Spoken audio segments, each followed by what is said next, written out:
सुरक्षित मानल्या जाणाऱ्या प्रेस क्लब ऑफ नागपूरमध्ये चोरी झाली आहे। अज्ञात चोरट्यानं क्लबच्या कार्यालयातून 54,000 रोख आणि प्रेस क्लबचे अध्यक्ष प्रदीप मैत्रे यांचा मोबाईल चोरून नेला। तुर्तास पोलीस सीसीटीव्ही फुटेजच्या आधारे चोरट्यांचा शोध घेत आहे।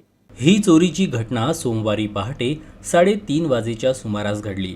नागपुरातल्या सिव्हिल लाईन्स परिसरात प्रेस क्लब असून क्लबच्या कार्यालयात शिरून चोरट्यानं चोरी केली।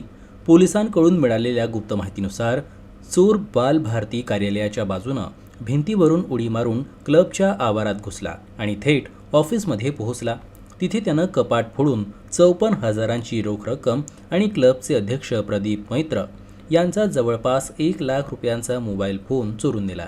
सोमवारी सकाळी क्लबचे कर्मचारी नेहमीप्रमाणे कामावर पोहोचले असता ही घटना उघडकीस आली।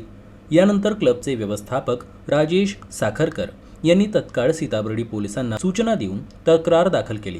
सीताबर्डी पोलिसांनी घटनास्थळी पोहोचून तपास सुरू केला।